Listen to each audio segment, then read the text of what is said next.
Ketika seorang tamu hotel menyadari ada beberapa pembelian mencurigakan di kartu kredit mereka, hal itu memicu penyelidikan yang akhirnya mengarah ke bagian resepsionis hotel. Baik, jadi kamu sekarang sedang ditangkap. Ada surat perintah penangkapan atasmu. Kami akan membahas rincian tagihan mencurigakan dan penjelasan dari karyawan tersebut tentang mengapa dia diduga menghabiskan ratusan dolar menggunakan kartu kredit yang bukan atas namanya.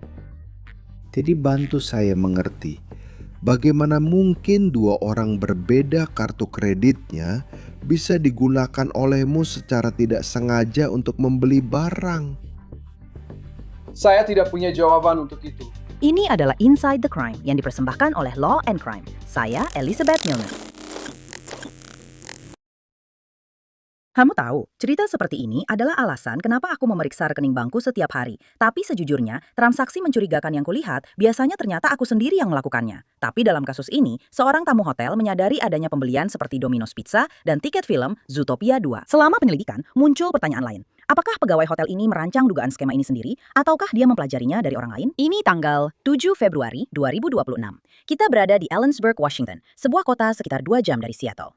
Sekitar pukul 8.30 malam, seorang wanita menelpon Departemen Kepolisian Ellensburg tentang pembelian mencurigakan yang dilakukan dengan kartu kreditnya. Dan dia punya dugaan siapa yang mungkin telah melakukan pembelian tersebut. Halo, ini Sersan Potter dari Kepolisian Evansville. Hai Sersan Potter, apa kabar? Baik, ada apa?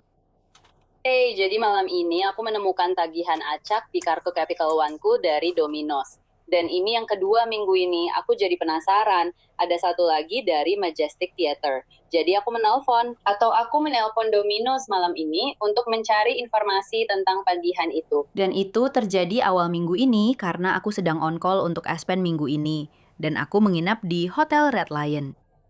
Dan aku menelpon mereka untuk mencari informasi tentang pizza itu dikirim ke siapa. Dan mereka memberiku informasinya. Dan aku berpikir, itu menarik karena aku sempat dikenakan biaya ke Teater Majestic setelah menginap di Hotel Red Lion. Dan gadis di meja depan namanya Alexis, yang juga cocok dengan siapa yang menerima pengiriman pizza itu. Jadi aku tidak tahu apakah itu Alexis yang sama atau bukan. Ya, tapi aku pikir menarik karena kedua namanya Alexis. Jadi aku punya informasinya. Tapi jelas, keduanya adalah transaksi penipuan di kartu Capital One-ku. Aku belum menelpon Capital One, tapi aku sudah membatalkan pengiriman pizza. Dan aku pikir aku akan menelpon kalian dan memberikan Tentu informasi saja. itu. Oke, saya akan mulai supaya Anda tahu kamera tubuh saya sedang merekam. Menurut dokumen pengadilan yang kami peroleh, pada tanggal 23 Februari 2026, Warner menyadari ada tagihan tertunda di akunnya sebesar $27,75 untuk Majestic Theater di Yakima. Pada tanggal 4 Februari 2026, tagihan tersebut masuk dan berhasil diproses. Warner merasa ini aneh dan terus memantau akunnya. Pada hari ini, tanggal 7 Februari 2026, dia melihat ada tagihan ke Domino's Ellensburg sebesar $44,76, sekitar pukul 8.29 malam. Petugas pergi ke lokasi Domino's untuk memverifikasi detail pengiriman. Para karyawan mengonfirmasi alamat tempat pesanan seharusnya dikirim dan mengidentifikasi nama orang yang diduga melakukan pemesanan tersebut. Saya Sersan Potter. Kamera tubuh saya sedang merekam. Oke, jadi apakah Anda tadi sempat berbicara dengan seorang wanita tentang penyalahgunaan kartu atau pesanan pizza fiktif yang dipesan lewat telepon?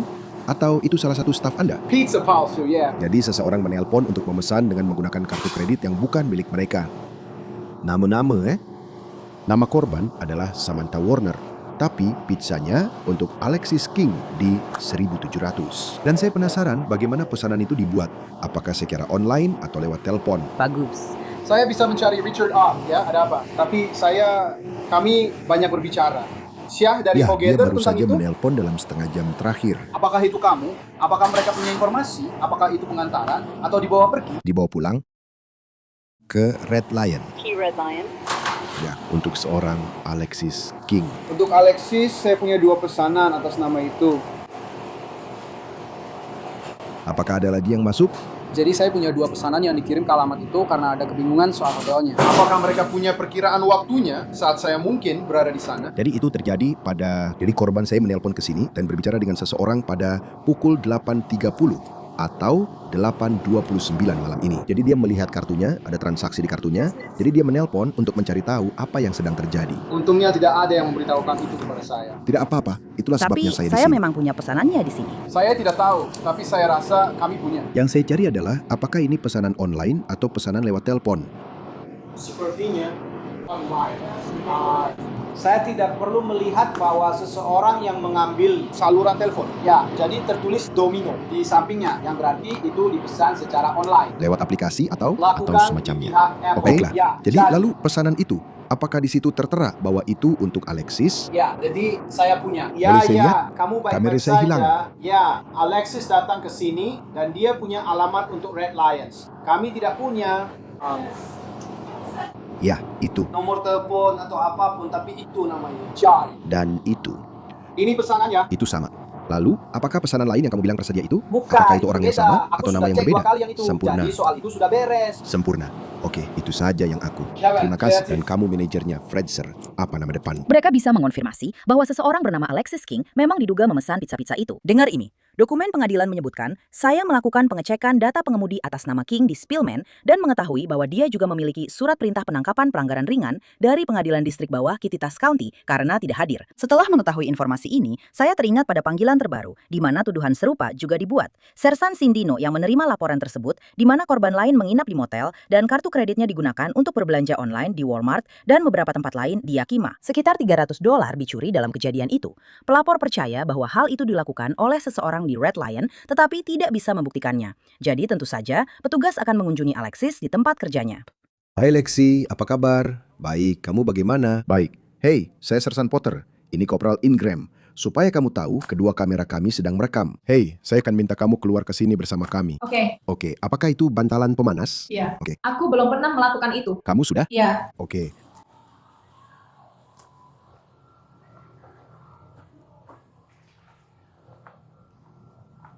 Kamu akan keluar dari samping? Iya. Oke. Lihat.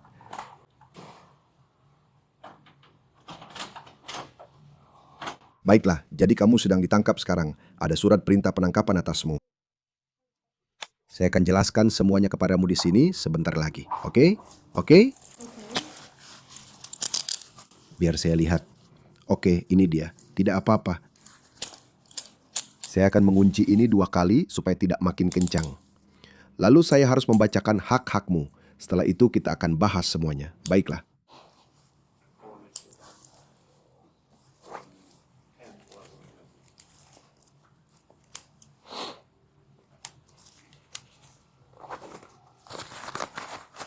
Ayo, jalan ke sini. Kamu harus menghadap saya. Saya akan membacakan hak-hakmu dengan cepat, lalu saya akan jelaskan apa yang sedang terjadi. Oke? Dan kami sudah menyiapkan seseorang di sini untuk menggantikan shift kerjamu. Oke. Anda berhak untuk tetap diam. Apapun yang Anda katakan dapat digunakan melawan Anda di pengadilan. Saat ini Anda berhak berbicara dengan pengacara dan memintanya hadir bersama Anda saat Anda diinterogasi. Jika Anda tidak mampu menyewa pengacara, seorang pengacara akan ditunjuk untuk mewakili Anda sebelum ada pertanyaan jika Anda menginginkannya. Anda dapat memutuskan kapan saja untuk menggunakan hak-hak ini dan tidak menjawab pertanyaan apapun atau membuat pernyataan apapun. Apakah Anda mengerti setiap hak yang telah saya jelaskan kepada Anda? Ya. Oke, jadi ada 2 hal. Anda memiliki surat perintah penangkapan karena mengemudi dengan SIM yang ditangguhkan dari kantor serif di San Luis Obispo. Selain itu, Anda juga ditangkap karena pencurian tingkat 2. Untuk apa? Nah, itu yang ingin saya bicarakan dengan Anda. Jadi, setelah semua barang-barang Anda dikumpulkan, kita akan pergi ke kantor dan mungkin Anda bisa memperjelas beberapa hal untuk saya soal itu. Tapi saya yakin Anda tahu ini soal apa. Bisakah kamu memanggil mereka dan memberitahu mereka agar mereka bisa masuk dan kita bisa mengambil barang-barangnya? Bisakah kamu ambilkan ponselnya untuk dia? Apakah ada hal lain yang kamu butuhkan? Ada tas hitam di meja belakang yang juga milikku. Apakah ponselnya sedang berdering sekarang? Maaf, ini tasnya. Ya, menarik Yang sekali. bertuliskan Ni Hao di atasnya. Ya. Aku juga baru saja melihat itu. Oke?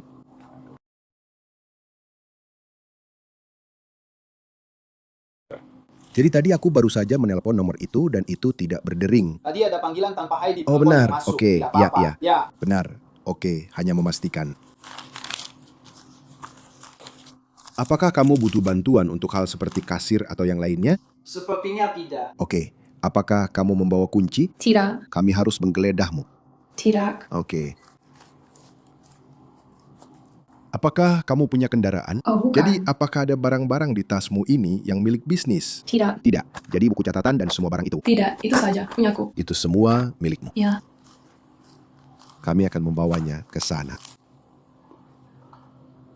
Oke, Kamu mau ambil itu, aku ambil yang ini semua. Dan yang akan kita lakukan, Sebenarnya aku akan memasukkannya ke dalam tas sekarang. Yang akan kita lakukan adalah kita akan pergi ke mobil, menggeledahmu, Membawamu keluar dari kantor, kami akan melakukan semuanya. masukkan ke dalam tas di sini supaya tidak basah. Aku tidak tahu, mungkin di luar. Jadi Kyle, aku punya.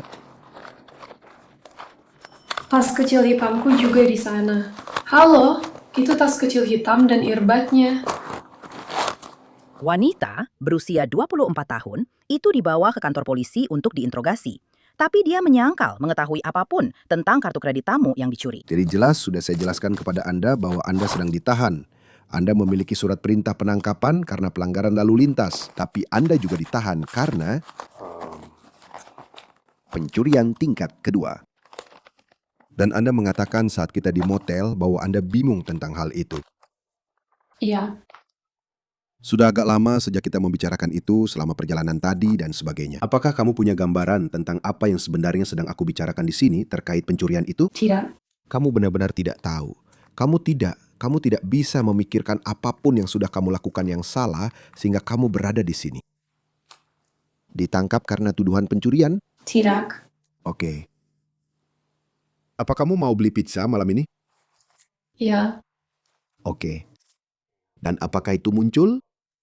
ya, Benarkah itu muncul? ya. Oke. Dan bagaimana kamu membayar pizza itu? Dengan kartu saya yang sudah terdaftar, itu terisi otomatis. Kartumu terisi otomatis? Aku klik salah satu kartu yang ada di Iya. situ, ya. Oke.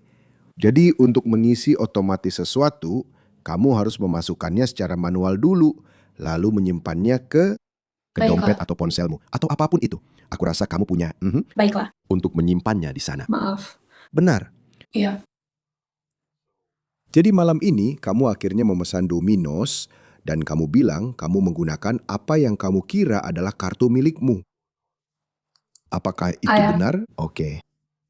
Jadi masalahnya adalah kamu tidak menggunakan kartumu. Kamu menggunakan kartu milik salah satu tamu di hotel. bagaimana shrunk? Tidak. Silahkan lanjutkan. Tidak. Kamu sedang bertanya padaku. Tidak, aku tidak mengerti bagaimana itu bisa terjadi. Aku rasa kita berdua tahu bagaimana itu akan berjalan. Apakah ada alasan kamu menggunakan ponsel pribadimu untuk urusan pekerjaan dan menyimpan kartu kredit mereka Tidak. untuk pekerjaan? Kamu tidak melakukan itu dalam bentuk Tidak. apapun. Benar begitu? Oke. Jadi bagaimana cara mengisi otomatis data pelanggan? Informasi, kartu kredit, nomor kartu kredit, tanggal kedaluarsa, dan PIN 3 digit.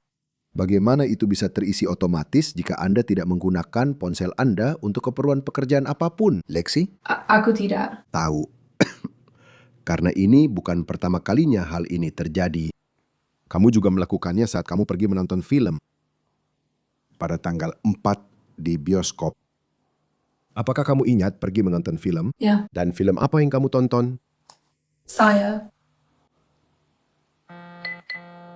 Aku tahu, jelas aku sedang melihatnya.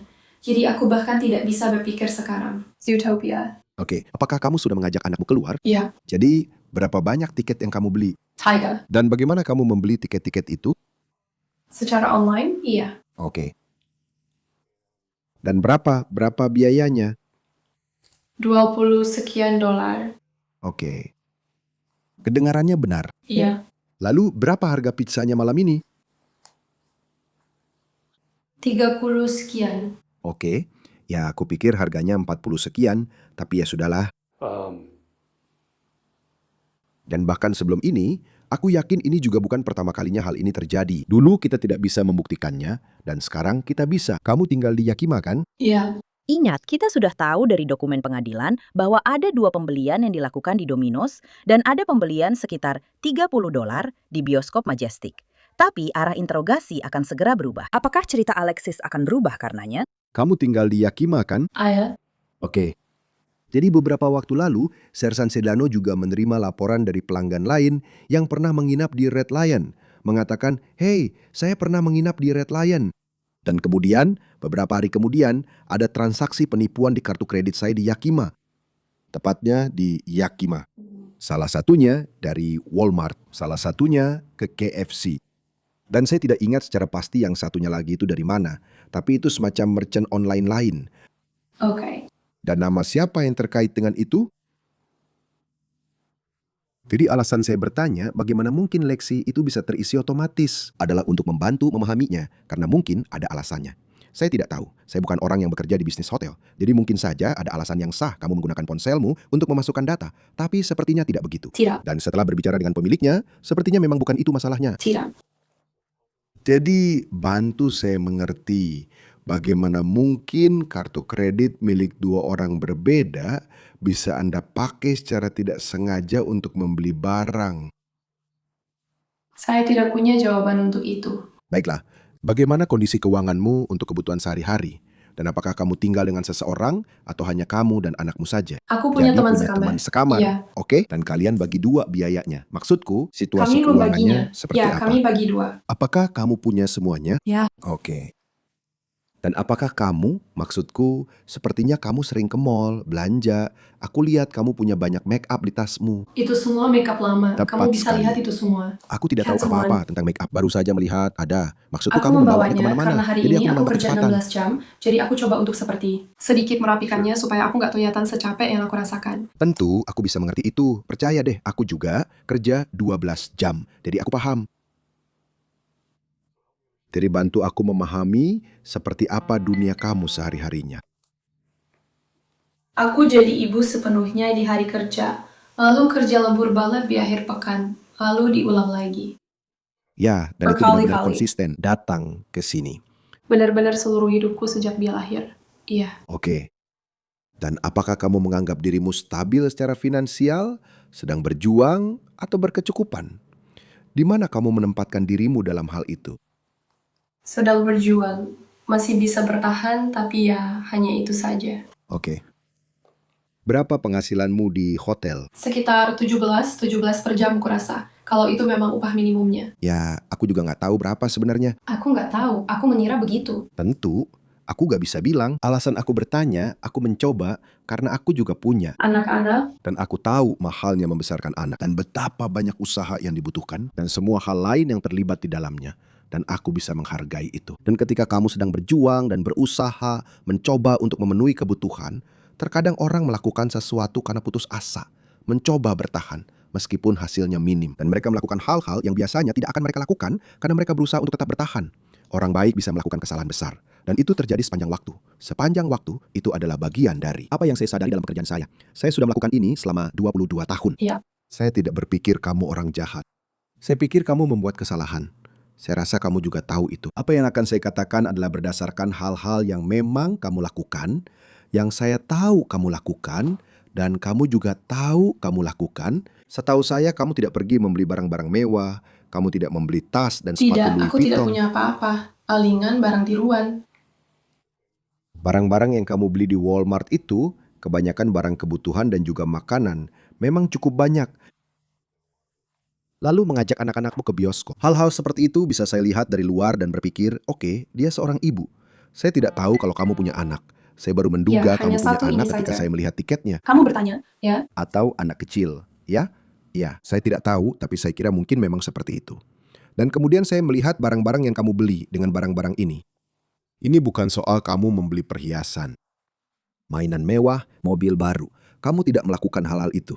Tapi ini adalah hal-hal kecil, sedikit demi sedikit, mencoba membuat hidupmu sedikit lebih mudah. Apakah itu penilaian yang tepat? Ya. Oke. Jadi, aku tidak bisa mendikte jawabanmu karena, ya, aku bisa saja, tapi menurutku itu tidak sopan. Aku tidak ingin melakukan itu. Aku punya asumsi sendiri, dan aku baru saja menjelaskan kenapa kamu melakukan apa yang kamu lakukan dengan menggunakan barang milik orang lain. Asumsiku, ya, asumsiku. Saya akan lebih paham kalau saya benar-benar mendengar kenapa kamu melakukan ini, bagaimana kamu melakukannya, dan apa tujuannya. Karena kalau alasannya saya hanya serakah dan ingin menyakiti orang, Tidak, sama sekali tidak. itu sangat berbeda dengan saya yang hanya mendapat upah minimum. Saya punya anak. Saya bekerja 16 jam sehari, dan saya berusaha untuk bertahan hidup. Bantu saya memahami. Tidak, kamu sudah mengerti. Oke. Ini mungkin sulit untuk kamu jawab, tapi aku ingin kamu menjawab sebisa mungkin. Sudah berapa lama kamu melakukan ini? Baru-baru ini. Sebenarnya aku baru saja mulai dapat jam kerja penuh, sekitar 40 jam seminggu. Oke. Dan itu benar-benar baru dimulai setelah manajer kami sebelumnya pergi meninggalkan kami. Dan itu adalah hal yang berbeda lagi. Aku pikir dia adalah teman baikku. Dan aku baru tahu setelah dia pergi, ternyata dia sebenarnya adalah alasan kenapa aku tidak mendapatkan jam kerja. Aku hanya mendapat 2 shift seminggu. 2 shift, 8 jam. Aku hanya dapat 16 jam seminggu. Selama dia di sana, dia hanya memberiku shift audit malam Kamis dan Jumat, masing-masing 8 jam. Aku sudah berkali-kali meminta jam kerja tambahan. Dia bilang pemilik tidak mengizinkannya. Dia sudah berusaha memasukkan aku ke jadwal. Dia akan pergi. Bahkan mendengar langsung dari karyawan lain, Mereka bilang, bahkan saat mereka harus izin atau minta cuti, mereka bilang, kenapa nggak minta Alexis saja yang ganti? Dia juga cuma dapat 2 shift. Tapi dia bilang, enggak, dia nggak mau. Dia yang bilang begitu. Iya, selama ini aku terus memohon padanya. Apakah saat itu semua ini mulai terjadi? Saat kamu tidak mendapatkan jam kerja, Ya, aku rasa begitu. kamu kira begitu. Enggak, ya. Memang begitu. Jadi enggak ya. Iya, aku tahu. Aku kenal kamu. Jadi aku cuma mencoba minta penjelasan. Karena itu masuk akal kalau kamu nggak dapat jam kerja yang kamu inginkan. Kamu cuma berusaha bertahan. Sekarang, setelah Alexis mulai buka suara, detektif ingin dia mengungkapkan bagaimana dugaan skema itu berjalan dan apakah ada orang lain yang terlibat. Benar. Aku. Aku tidak tahu. Apakah kamu akan memotret kartu mereka dengan ponselmu? Apakah kamu akan menuliskan informasinya? Apakah kamu akan mengambilnya dari komputer? Tidak. Jadi bagaimana caranya itu bisa terjadi? Aku tidak punya jawabannya.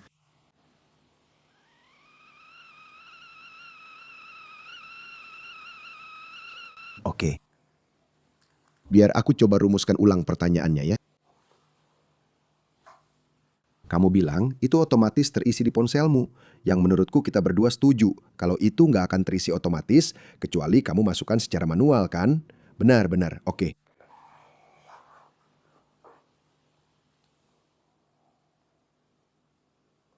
Bagaimana kamu menyimpan informasinya supaya bisa terisi otomatis di ponselmu? Itu memang tidak keisi otomatis. Oke, jadi kamu memasukkan informasinya secara manual di sana. Kamu setidaknya harus melakukannya sekali.